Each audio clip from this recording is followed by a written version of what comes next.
All right, Karina baby for the 24th. Look at it's not fair. Now, is life ever going to be fair? The answer is no. Life is never fair. You can do all the right things, say all the right things, be exactly who someone wants you to be, and life still may not be fair. All right? It's not fair.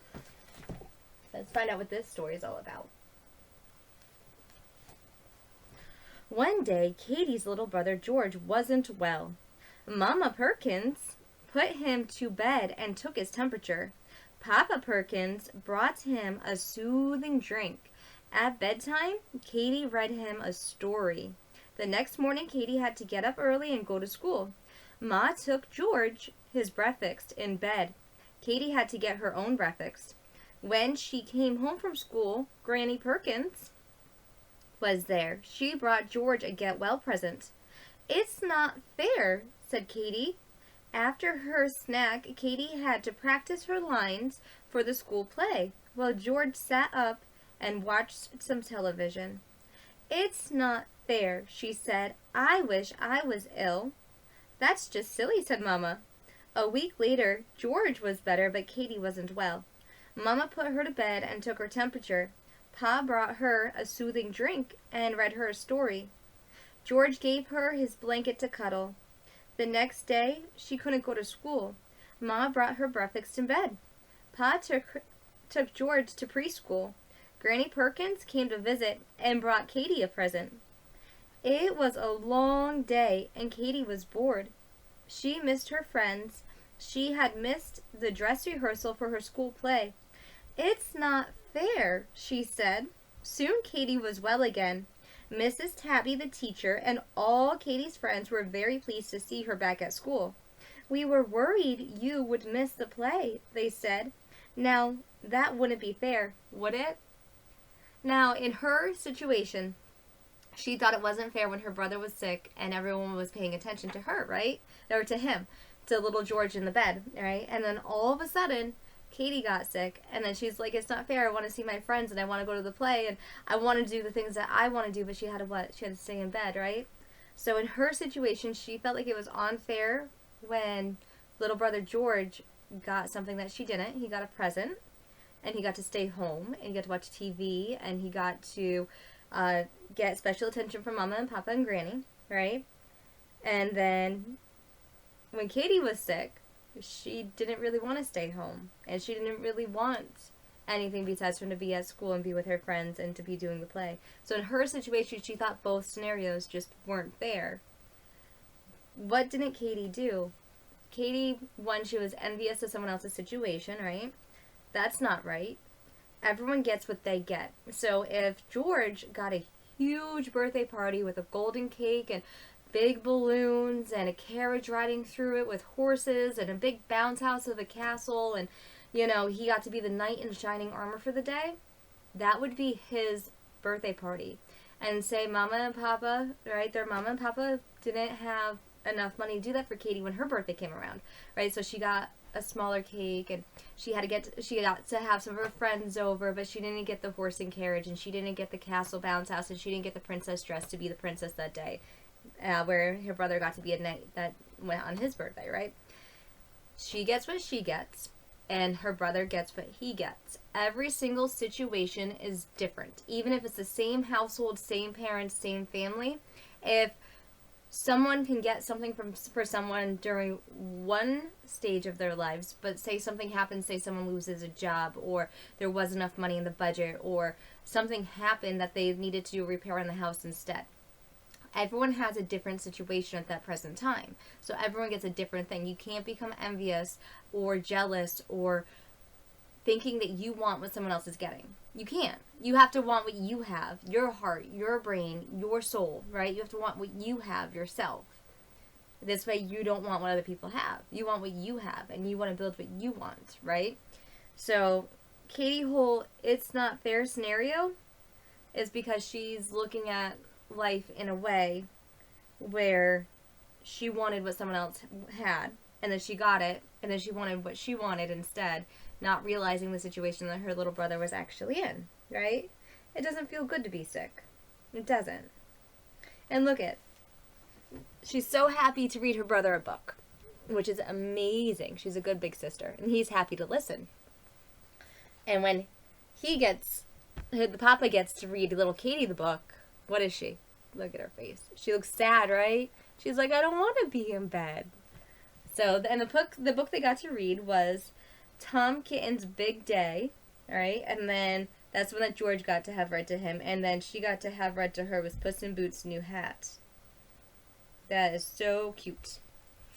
All right, so, but life in general isn't fair.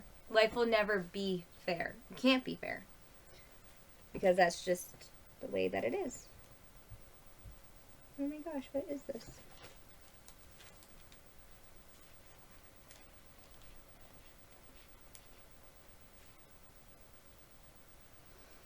Alright, so there was a large table laid with wine and roast. Okay, so do we remember the story from yesterday? This is the Little Claus and Big Claus. So do you remember what happened yesterday with Little Claus and Big Claus?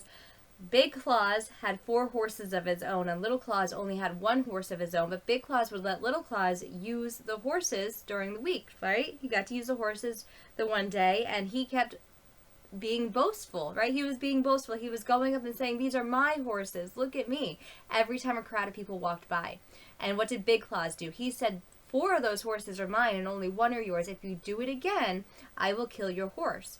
So what did Little Claus do? Little Claus, as soon as another crowd went by, right? What did he do? He neighed up the horses, gee up, and he boasted that all those horses were his again. So what did Big Claus do? Big Claus went over and hit his horse on the head and killed him. Now, was it right for Big Claus to kill Little Claus's only horse, even though Little Claus was being boastful? No. No, that's not right. If someone harms somebody or hurts somebody else's feelings, what do? You show love back. You always show love back. That person is hurting themselves. Don't put anything else on that. Like, if someone hurts you, it's just because they are so badly hurt themselves. You don't want to hurt more because then they're hurt even more than that, you know? Loved, seen, and accepted. Loved, seen, and accepted is what we want to do. We want to make people around us feel loved, that they were always loved, that they were always seen, and that they always accepted for who and what they just are. People are allowed to be who and what they just are, and there's nothing wrong with that. Alright, so let's get into our story today. We're going to start at, there was a large table laid with wine and roast, meat, and a delicious-looking fish. The farmer's wife and the parish clerk were sitting at the table. She kept helping him to wine, and he kept helping himself to fish, for it was one of his favorite dishes. If only I could get a bit of that, said Little Claus, and he poked his head quite close to the window. Heavens, what a glorious cake he could see now. That was a feast, and no mistake. Suddenly he heard someone riding along the road towards the house. It was the woman's husband coming back home. He was an excellent man, but he had one strange prejudice. He couldn't for the life of him bear the sight of a parish clerk. If he ever set his eyes on one, he got mad with rage.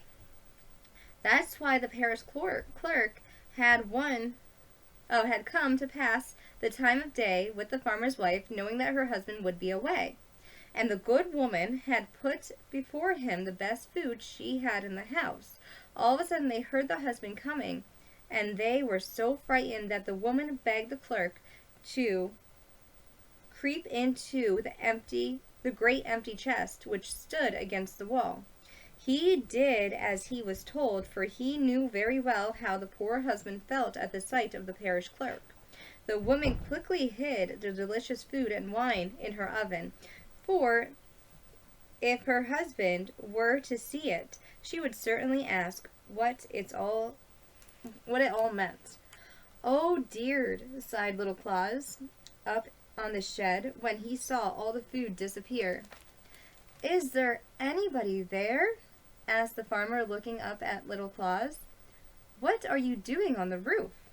You'd better come inside with me. Little Claus then told him how he had lost his way, and asked if he might stay the night. Why, certainly, said the farmer, but first let's have a bite to eat. The farmer's wife welcomed them in the most friendly way, led laid the long table, and gave them a large bowl of porridge. The farmer was hungry and set to with right and set to with right good will. But Little Claus couldn't help thinking about the delicious roast meat, the fish, and the cake, which he knew were in the oven. He had put the bag with the horse hide under his feet. For you remember he had left home to sell the horse hide in the town. He had no appetite at all for the porridge, so he trod on the bag, and the dry hide gave quite a loud squeak. "Shh," said Little Claus to his bag, but at the same time treading on it again, and it squeaked much louder than before. "Why, what on earth have you got in your bag?" asked the farmer. "Oh, it's a wizard," said Little Claus. "He tells me that we shouldn't be eating porridge, when he conjured the whole oven full of meat, fish, and cake." "You don't say so," said the farmer. And in less than no time he had opened the oven and saw all the delicious food his wife had hidden. But he thought it was the wizard in the bag who had conjured it there. The wife didn't dare say a word, but at once she put the food on the table, and they had their fill of the meat, the fish, and the cake. Little Claus again trod on the bag and made the hide squeak. "What does he say now?" asked the farmer. "He says," answered Little Claus, "that he also conjured up 3 bottles of wine, and that they are in the oven too." There the wife had to bring out the wine she had hidden, and the farmer drank and got quite merry. He thought what fun it would be to have a wizard like the one Little Claus had in his bag. "Could he conjure up the devil too?" asked the farmer. "I should like to see him, for now I'm just in the mood for it." "Certainly," said Little Claus, "my wizard can do anything I ask him to do. Can't you?" he asked, and he trod on the bag, and it squeaked again. "Did you hear?" he said. "Yes, but the devil is so terrified to look at that I should advise you not to try." Oh, it's your grandma. Hey, Mama. I'm actually making a video for Karina right now. I didn't think that you were going to be home yet. It's only 4:38. Do you want to say hi on the video to Karina? Because she'll eventually see them.